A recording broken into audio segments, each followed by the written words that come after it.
Welcome to episode 4 of the ExFiles, and today I'm going to talk about a guy named Taylor. And I'm doing this right now because I have no idea where my roommate is, and because I think I did pretty well on my makeup today. Just wanted to say that. That made me pretty happy. I'm so proud of myself right now. But anyways, in the 4th and 5th grade, there was a guy named Taylor that I had a huge crush on, and, I don't even really know why anymore. I think he was just, really cute, and one day he winked at me, so I was like, oh, he must like me! So I stalked him for 4th and 5th grade. And come to think of it, I think this is when my hardcore stalking, began, and I'll explain that later. But yeah, random things that I remember about Taylor. He, my teacher knew that I liked him, so he sat us right next to each other in the very front of the class, and then Taylor would scoot his desk away from me, then I would scoot my desk towards him, and then I just remember one time walking in from recess or something, and then our desks were crooked. It was very sweet back in the 4th and 5th grade. And another thing I remember about him was that his favorite candies are Smarties, which I found very, very, now I find that ironic because he wasn't the smartest person in the world. And I remember this one day, this chick, Victoria, gave him a rose, and that pissed me the fuck off, and I just remember writing in my journal that night, "This means war," because I was so mad. And actually, because of Taylor, I started writing in a journal every single day. But in the beginning, with my very, very first journal that I ever really had, I just wrote about Taylor and what he did that day, and if he ever talked to me that day. And I would also draw my little mood in the side with a smiley face with eyes for hearts, either smiling or frowning or super pissed off.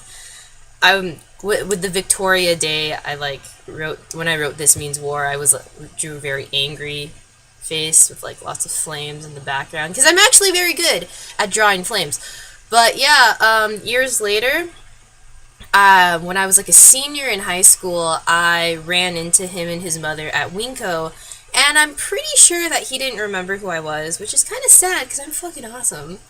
And he was in his school's wrestling team. I think he goes to community college now. Not really sure.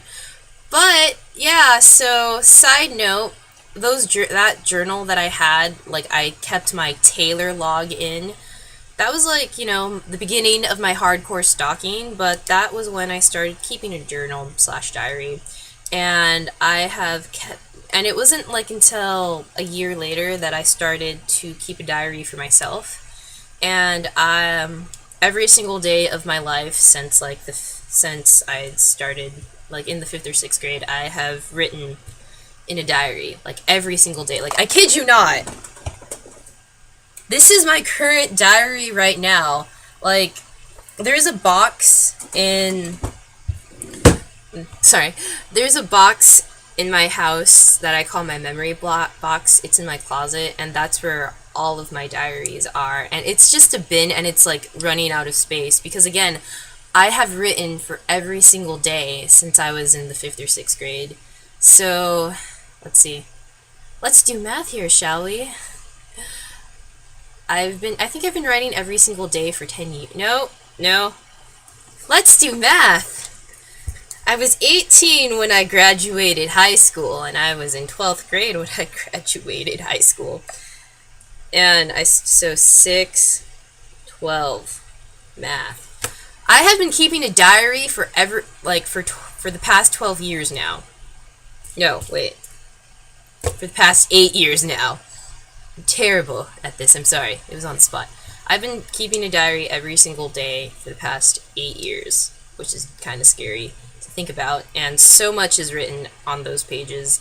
And in a way, if it wasn't for me stalking Taylor and starting my Taylor logs, probably wouldn't have done that, or, started a journal in general. So yeah, that concludes episode 4. I hope you enjoyed it. But really, those journals are really important to me. I've never skipped a day at all. So yeah. Thanks for watching.